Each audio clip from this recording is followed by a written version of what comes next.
Welcome to the International Journalism Festival in Perugia. Today's panel discussion is about creating community. Our guests will be Matthew Ingram and Nicholas Diakopoulos. Quick question for you. How can we use algorithms to monitor the engagement of users in an online community?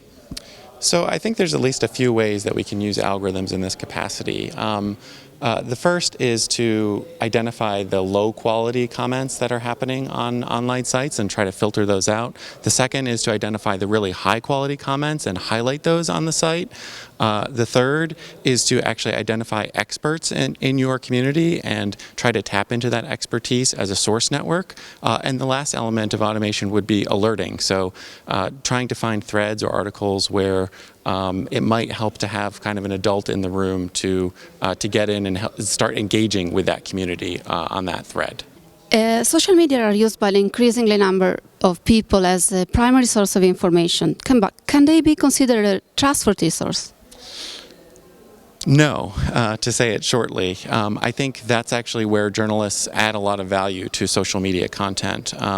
You need professionals who are out there helping to evaluate that content, assess it for accuracy, assess it for validity, triangulate it, compare it to other sources of information, and ultimately put their stamp of approval on it by republishing it so that other people know that it's trustworthy information. What is the importance of an online community for a magazine? I think it's about the most important thing you can have. I think if you're a media company of any kind, small or large, your community, your readers, your audience, and your relationship with them is the most important thing you have.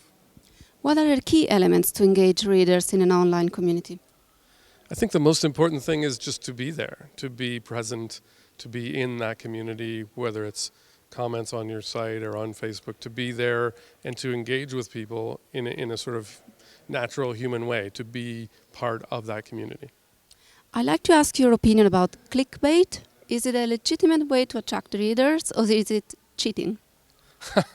Wow, that's a really good question. To me, I think clickbait is all in the eye of the beholder. So whether you see a headline or a story as clickbait, it says a lot about what your expectations of that story are. We all have things that we're interested in. We all have things that we want to read, whether we want to admit it or not. So I think it's a tool that media companies can use.